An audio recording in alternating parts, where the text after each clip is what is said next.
How's it going, YouTube? I'm going to pretty much do a tabletop review slash just kind of talk through my experience with staccatos.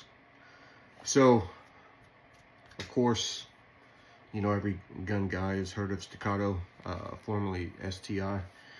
And they are, pioneers of the 2011 platform. If you're not familiar with a 2011 in relation to a 1911, it's basically a double stacked 1911 made for more tactical usage. So while I've looked at 2011s, I viewed them as 1911s, just kind of handguns that would probably be too complicated for a daily carry. I carried a Kimber Ultra Raptor for a little while, and it was easy to carry, and it was surgically accurate, but the tolerances are so tight on it, it made it very difficult to shoot different types of ammunition, so it was very picky.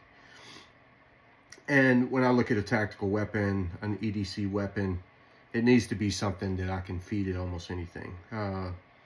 If I end up having to pick up, a mag off the ground from a different weapon and remove that ammo and use it, or, whatever may arise, I like a weapon that'll eat anything I feed it. And Kimber was just, that Ultra Raptor, my specific Ultra Raptor, was not that.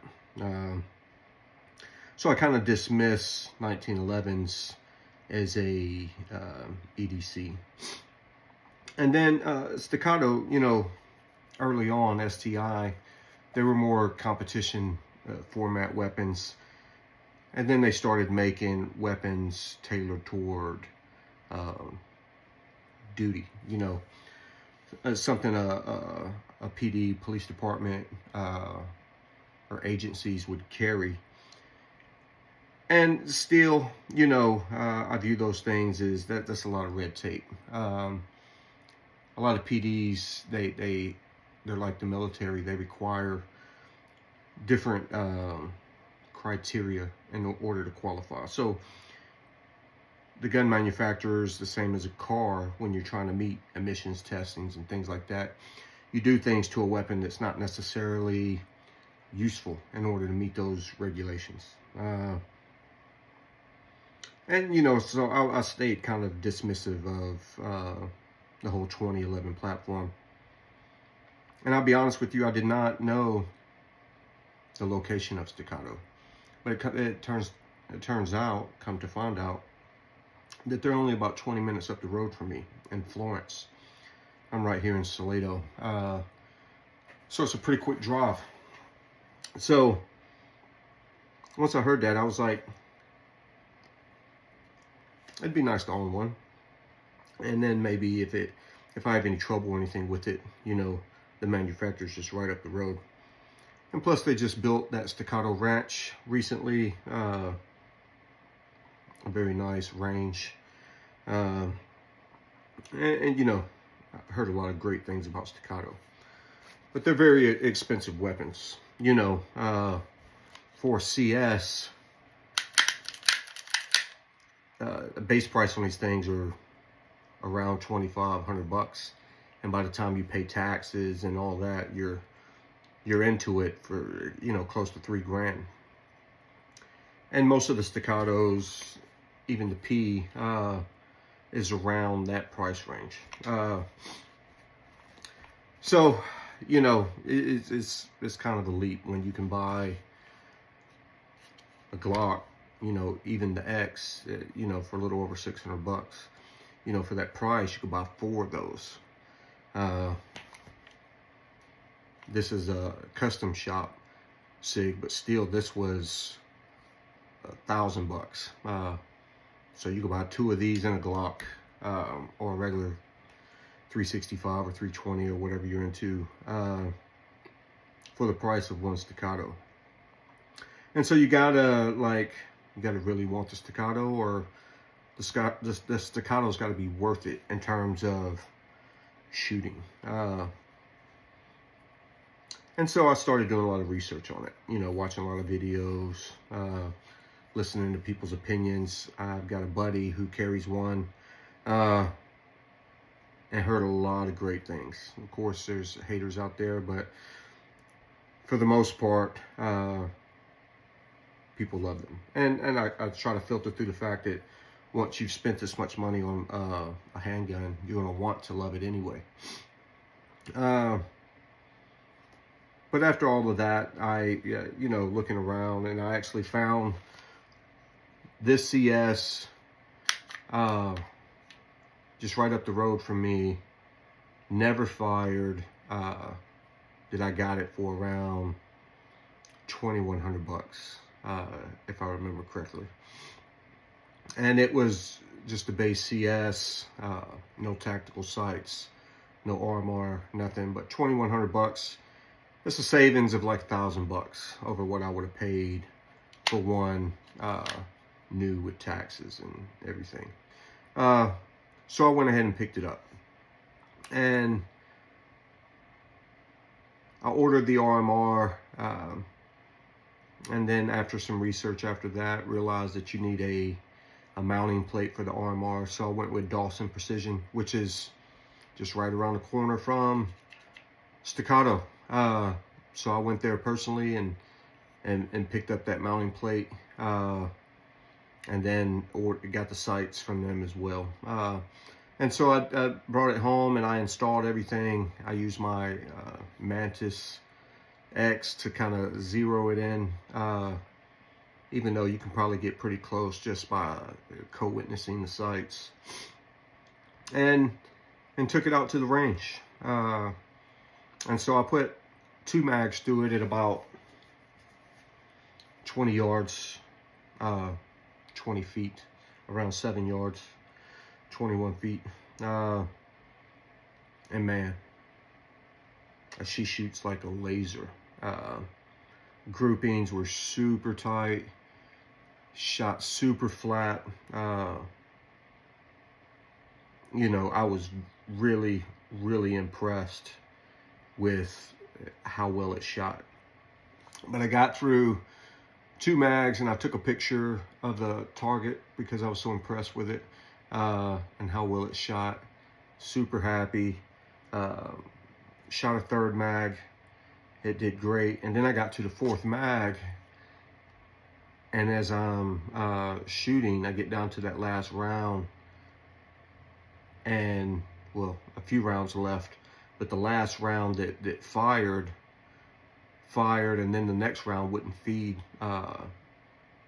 It wouldn't chamber entirely. It was, you know, it would only close halfway on the brass casing. And so after some inspection, I took it apart and realized that it was a squib round. It had the ammo caught in the barrel. And I'll tell you, in over my 30 plus years of shooting, being in the military for 22 of that, I've never had a squib round, ever.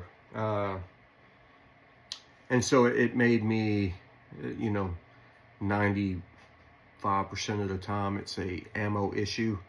But it made me think, because this thing was in there. I mean, like, it felt welded in the barrel. It made me think that there was maybe a discrepancy in the QA/QC of the barrel, but it shot the other 3 mags flawlessly. So I've come to the conclusion that it was strictly an ammo issue, and an expensive ammo issue. Say for a Glock or something, you could buy a drop-in barrel for a Glock for 120, 140 bucks, something like that. That's not an option for Staccato. You have to go through their barrel service to get another barrel. And of course, this one is DLC coded. They stamp your serial number on the barrel, and they do all these things, but it ends up putting you back over 500 bucks. Over 6 with taxes. And I'm not saying that the squib round is what caused me to have to replace the barrel. I attempted to remove the round when I got home, and the punch that I was using bent. That's how much force I was having to apply to remove that round, and it bent inside the barrel and kind of wedged itself into the grooving twist of the barrel, and I ended up mangling the barrel. So sent it back to, well, took it to Staccato, drove over there. They would not do a warranty transfer. The guy who owned it before me applied for the warranty, and Staccato, unlike other gun manufacturers, they don't have a lifetime transfer. Like SIG has like a lifetime transfer. You just transfer the warranty, it's no problem. They stand behind the warranty completely. Staccato does not do that. They have a 60-day policy. So if you don't transfer that warranty within 60 days of that initial warranty being filed, you can't do it. And to me, that's significant. For somebody like Staccato that charges you this much for a weapon, and their warranty policy is that you can't transfer, that seems problematic to me. But you know, it is what it is. I paid the money, got the new barrel, but in the time that I was waiting on this, which only took about a week turnaround, which is very fast, and I enjoyed that. I found this on Gun Trader. P had about 400 rounds through it. Had the RMR, the Surefire X300 already mounted. Came with a Safariland holster. The whole setup, I think, was around 2,500 bucks, which, once again, I thought was a great price, because it's definitely more than, it's around $4,000 worth of weapon if you bought it new with taxes and everything else. And I took this to the range while I was waiting on the CS, and this thing is a dream. It's like a Cadillac. While the CS shoots very, very well, it is slightly more snappy than the P, and I say that, but every striker fired weapon that I fired is far more snappy than this. It shoots very, very well, and your second round, third round shot placement is on target. You get in the groove of it, and it's easy to put multiple rounds on target at a high rate of fire. So very amazing. This is even more so, especially with 124 grain ammo. This thing shoots outstanding. So I bought this. You know, it's kind of a home defense on the nightstand weapon at night. You know, with the light and everything on it. But this thing shoots amazing. And I got this back from Staccato, and I took it back out to the range and put 400 or 500 rounds through it, and it shot extremely well. I did a lot of transitions, a lot of you know, draw training, walking targets, and it performed exceptionally well. So I will say that this is now my new EDC, my new carry weapon. It's far easier to carry than, say, a 19X. It's smaller. It's even smaller than a 19. I use a LA concealment, and I bought a Tenacore inside the waistband holster for it. Both hold very well. Snug against the body. You don't. It's far less printing than a 19X or even a 320.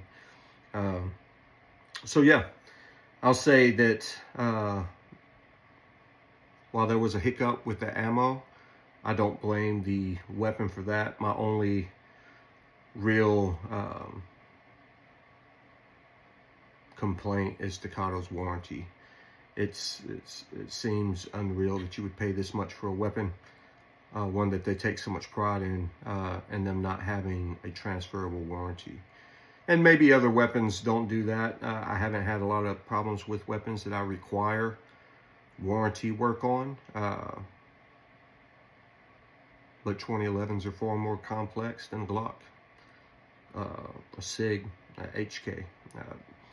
These things, the tolerances on them are far tighter, and if something gets out of whack, there's a cascading effect that goes along with that. Okay, I appreciate y'all listening to me ramble, but I'll try to get out and get some videos of actually shooting these things, and if I can learn to edit videos a little better, I'll have you all watch some of those or go to the range with me. I appreciate y'all.